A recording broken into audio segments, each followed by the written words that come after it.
O Instituto Nacional do Câncer revelou que a cada 100 casos da doença, 33 poderiam ser prevenidos se não fosse uma má alimentação.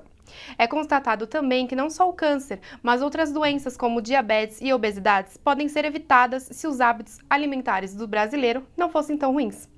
Para conversar comigo, está aqui nos nossos estúdios a nutricionista Carolina Codicasa. Olá, Carolina, tudo bem? Tudo bom, Bia? Obrigada por participar do nosso programa. Este tema é de grande relevância e vem sendo muito discutido atualmente.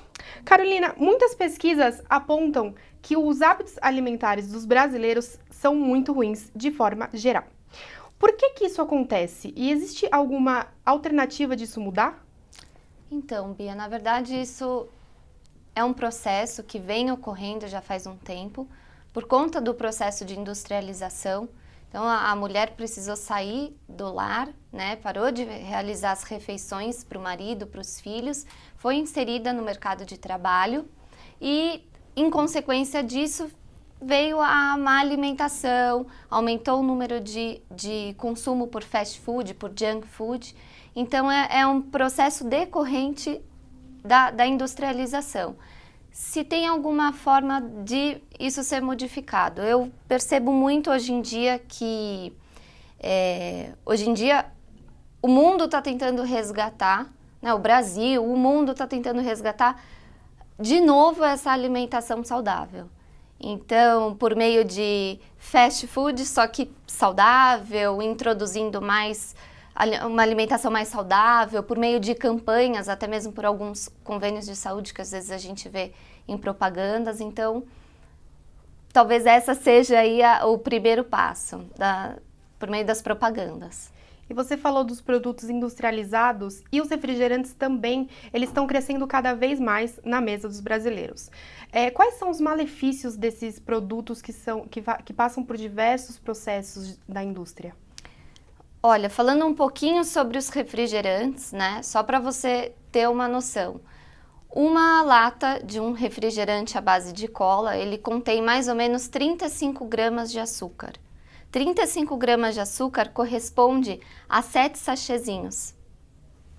Então, se o brasileiro, se o indivíduo, ele consome uma lata desse refrigerante por dia durante um mês, ele vai consumir aproximadamente 1 quilo de açúcar só por conta desse refrigerante que ele consome. Então, assim, é só para a gente ter uma noção de como isso traz malefício. Isso leva à obesidade e outras comorbidades. Então, o sal e o açúcar, eles são os grandes vilões dos alimentos. Por quê? Então, na verdade, Bia, eu não vejo como sal e açúcar como grandes vilões. Eu enxergo isso como um excesso. Tudo que é em excesso é o vilão da história. Por isso que eu sempre falo, não existe um alimento milagroso, nem um alimento vilão. Se tudo for consumido com moderação, não vai ter nenhum vilão da história.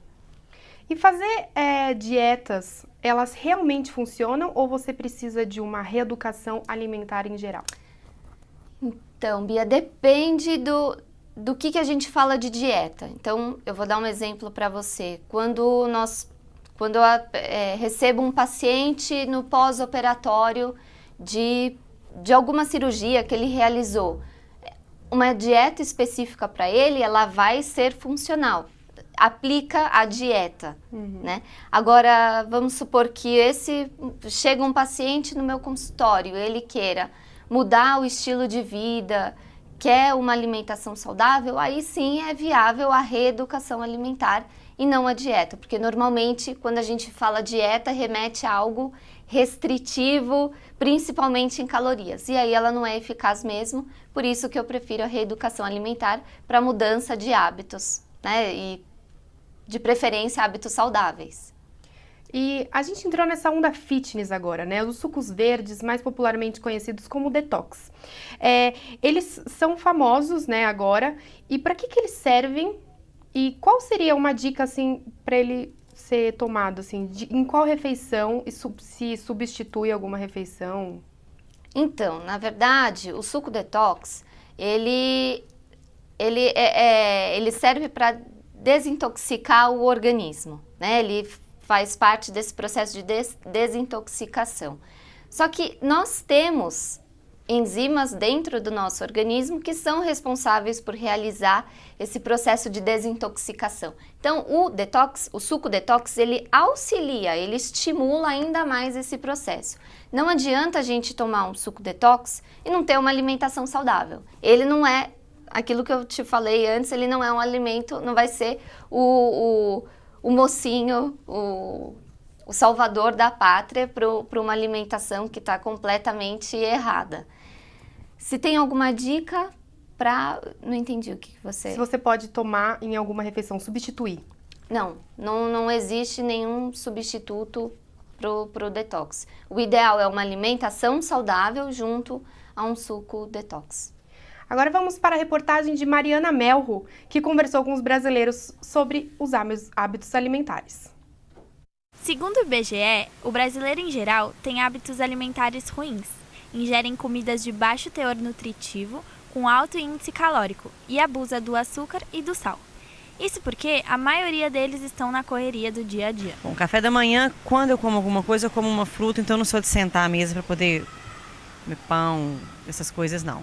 Na hora do almoço, normalmente um arroz, feijão ou uma massa que substitui o arroz com feijão, uma carne e a salada básica, nada muito diferente. E dependendo do horário que eu vou dormir, eu janto ou não. Café com pão, com queijinho, com uma geleia. Algumas vezes quando minha mãe não compra lanche, eu como lanche da cantina. Mas aí eu levo pão, bolinho, essas coisas. Tem dia que dá para preparar, tem dia que não dá, e a gente recorre para alguma coisa um pouco mais já preparada, né? Segundo uma pesquisa feita em 2017 pela Proteste, Associação de Consumidores, menos de 5% da população consomem alimentos saudáveis. Carolina, quais são os alimentos indispensáveis para uma boa alimentação? Mas antes nós vamos dar uma paradinha. Fique ligado, porque no próximo bloco a Carolina vai continuar falando e vai responder a nossa pergunta. Não saia daí que voltaremos em instantes.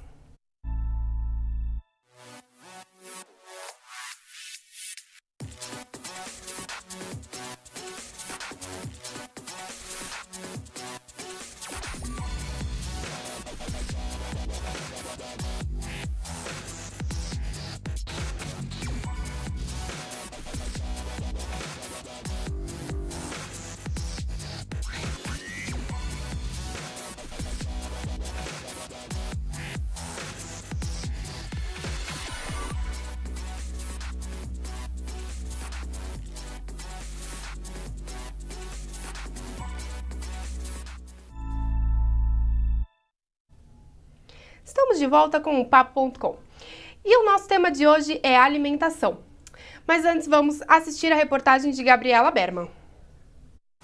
A fome emocional é a realidade de grande parte da população. Muitas pessoas costumam descontar e saciar suas emoções ingerindo alimentos que muitas vezes não são tão nutritivos. Nós ouvimos o pessoal relatando a sua relação com os alimentos através de formas diferentes, né? Através de compulsão, compensação, até gratificação. Então a gente percebe o quê? Que o ato de comer ele está muito além da questão de nutrir, né? Então o comer tem mais a ver com estar com o outro, estar junto, o trocar alguma coisa com alguém. Por isso que está muito relacionado aos sentimentos. Alguns estudos mostraram que o prazer dos alimentos está principalmente localizado na boca e não tanto na quantidade dos alimentos. Então, se a gente pensar, né, o prazer associado aos alimentos está na ingestão do alimento. No primeiro momento, eu acho que assim, buscar a ajuda de outros profissionais, assim, os médicos, nutricionista, atividade física, procurar ajuda dos amigos, dos familiares, não ficar calado. Pedir ajuda para aquilo que você sabe que é uma dificuldade sua, porque quanto mais você se fecha, mais difícil fica, né? Carolina, no bloco anterior eu fiz uma perguntinha para você e eu queria saber de você agora. Quais são os alimentos indispensáveis para uma boa alimentação? Na verdade, os alimentos indispensáveis, eles formam um conjunto, que é aquilo que eu havia mencionado para você, que é um equilíbrio. Então, se eu te disser alimentos indispensáveis, eu acho que eu vou ser um pouco invasiva, porque tudo depende muito da individualidade bioquímica desse paciente, do ser humano. Então, são grupos indispensáveis para uma alimentação equilibrada, para uma alimentação saudável. O grupo dos carboidratos, das proteínas, das leguminosas, né, que são os feijões, e dos legumes. E a alimentação que a gente tem no almoço pode ser a mesma da janta? Ou a gente tem que mudar ou retirar algum alimento na hora de noite? Tudo sempre vai depender da rotina do indivíduo. Depende do horário que ele pratica atividade física, se ele faz alguma atividade física. Então, pode ser repetido? Pode, mas tudo vai depender dessa rotina desse paciente. E por que é mais aconselhável a gente comer de 3 em 3 horas? Olha, aquilo novamente que eu falei para você, tudo vai depender do organismo, da individualidade bioquímica desse indivíduo. Pode ser que para ele seja mais eficaz se alimentar de 3 em 3 horas ou não. Não tem uma resposta certa para isso. Agora a gente vai falar um pouquinho sobre os alimentos transgênicos. Eles fazem bem à saúde ou não? E é verdade que eles reduzem o uso de agrotóxico? Então, os alimentos transgênicos, eles não fazem bem à saúde porque eles são geneticamente modificados. Então, a partir do momento que você modifica esse alimento, o seu organismo pode ser que responda de uma forma não tão bacana. Então, você pode ter algumas alergias, algumas infecções, ou então desenvolver algumas doenças autoimunes. E com relação ao uso de agrotóxicos, não. Existem determinados alimentos transgênicos que aumentam a resistência para os herbicidas. Então, as empresas precisam utilizar mais agrotóxicos para os alimentos transgênicos e isso só traz malefícios na nossa saúde. Agora, 2 diferenças aqui. Qual é a diferença entre os alimentos diet e light? Certo.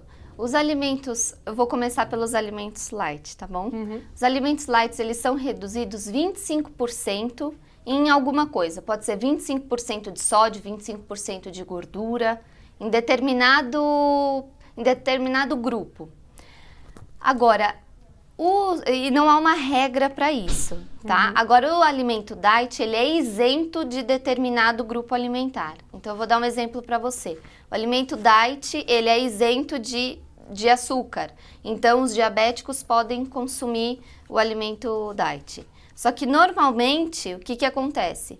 O alimento diet ou light, para ele manter aquela mesma consistência, a mesma textura, aquelas características organolépticas, a indústria precisa adicionar um outro produto. Então, normalmente, o diet, ele é isento de açúcar, mas ele contém mais sódio.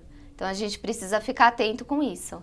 Aí, pegando essa sua fala, como é que a gente sabe que o alimento é bom? Só olhando o rótulo dele. Acho que bastante gente se pergunta como é que a gente consegue distinguir no rótulo.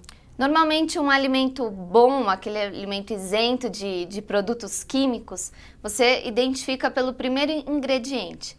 Então, o ingrediente que vier em primeiro lugar naquele rótulo é aquele que tem maior quantidade. Hoje em dia tem uma tendência muito forte dos produtos que é clean label. Quanto menos ingrediente tiver naquele rótulo, melhor. Eu acho que é bem por aí. E só para terminar, qual a diferença entre o açúcar e o adoçante? O açúcar, normalmente, ele vem da cana-de-açúcar, né? Ou então da beterraba. Ele é um carboidrato simples que o organismo absorve rapidamente. Já o adoçante, ele também contém esse mesmo sabor doce, mas ele é feito de produtos sintéticos. E a grande diferença do açúcar para o adoçante é que 1 grama de açúcar corresponde a mais ou menos 4 calorias. Já o adoçante tem um valor calórico extremamente reduzido. Carolina, infelizmente o nosso tempo é curto e o programa está chegando ao fim. Quero muito agradecer a sua presença aqui. Obrigada a você, Bia. Foi um prazer. E o Papo.com fica por aqui e até o próximo programa.